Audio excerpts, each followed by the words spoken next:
Hello, hello. Welcome back to the weekly Monday Motivation Podcast, No More Excuses. I am your host, Sandi, Ballard. I appreciate you being here for listening, for your comments, input, emailing me, and for sharing the podcasts. And a shout out this week to Tina. She is a listener and a client. So I appreciate you for being part of this. I'm totally digging hearing from all of you.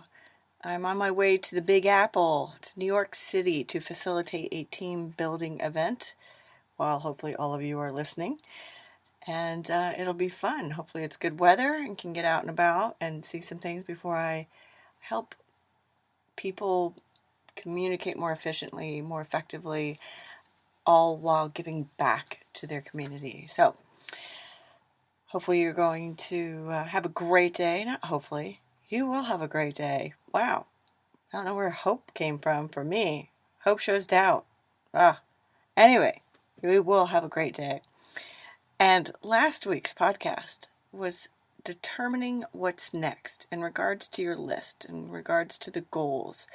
Getting the shitstorm out of your head and seeing it differently so you can take the next steps in whatever is next, right? And achieving that next goal and achieving baby steps, creating progress, right? Last Friday, my client, what's next? One was refining her goal sheet. She's made progress or achieved everything on her list. So now what? What's next, right? She's not done. Now, whether she really knows that or not, she might be hearing this for the first time. It's time for her to dig deeper and at the same time take bigger steps. So she's going to keep on keeping on because a lot of the things on her goal sheet were to get moving but to rest. Not, to get moving and to rest. So sounds a little conflicted, but it's about self-care and getting moving, meaning working out, creating energy, those things. So keep on keeping on.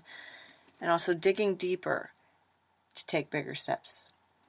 And I also met with a new client for a strategy session. I've mentioned those. Yes, 3 hours with this new client. And his response when seeing his schedule on the whiteboard was, wow, that is so helpful to see it like that. And I love it. I love it when I hear those comments. He's going to be making some big changes in his life. So time management will be his key to success. And sometimes you think you've got it.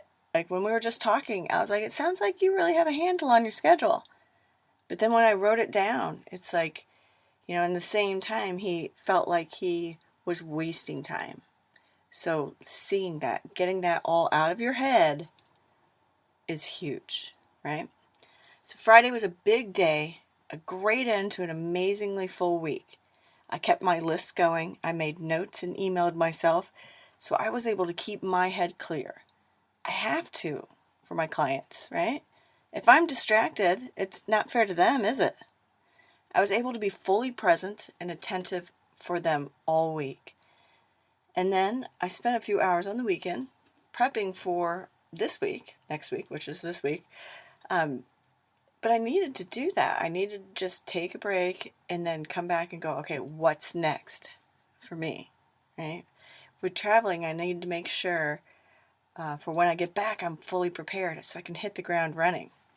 There was a couple of things last week that I wish I would have gotten done before Friday, and I looked at, okay, what happened? What wasn't going on? It was kind of just a rookie mistake. I mean, it's May in Indiana and we got invited to the track. So you make time, right? But looking at how I could have done that better, how I could have scheduled a few emails, scheduled a few other things differently, including communicating with attendees communicating with attendees who came to our Bitches and Booze event on Tuesday night. So if you're not here in Indy, you don't know what that is, but it's a monthly women's connecting event. Yes, called Bitches and Booze. Look it up. So, it happens to all of us, right? Think about a time when you weren't fully present, prepared for a meeting, for a client, for anything. How did it make you feel? Now, it doesn't matter what is going on, personally or professionally.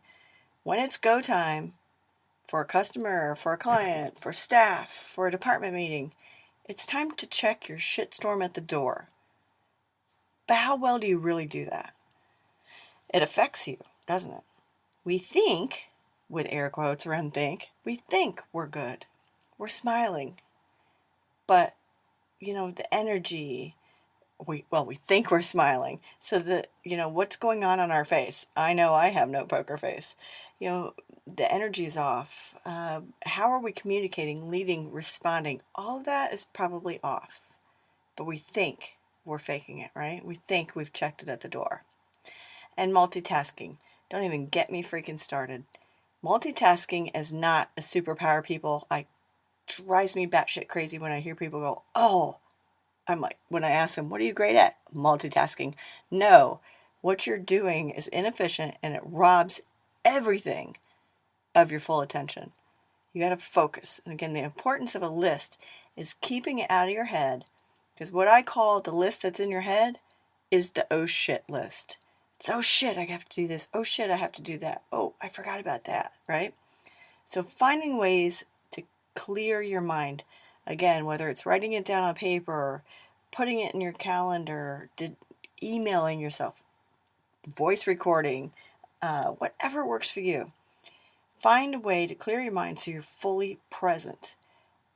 Whether it's personal or professional, whether, like I talked about, staff, clients, customers, whatever. Whether it's your wife, husband, kids, friends, everyone is just as important.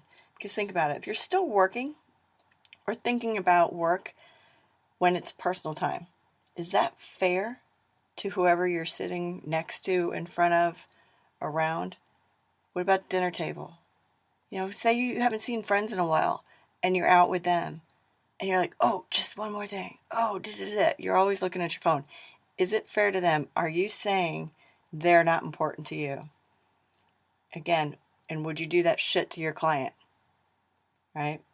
I mean, there's always exceptions, emergencies, right? But just making sure we're being fully present for whoever is in front of us.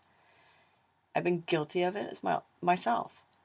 There's also times when you need to reply, but, setting boundaries, being respectful is what it's about. Being respectful of everyone's time is key.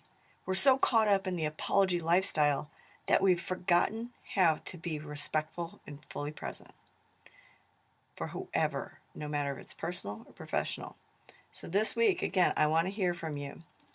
Think about a time when you were not fully present or prepared. And how'd that feel? What happened? I look forward to hearing from you. Post here in the comments section. Email me sballard@growingforward.biz. And please, again, share this podcast because you never know who might need to learn how to be fully present. Have a great week, and I look forward to hearing from you. Cheers.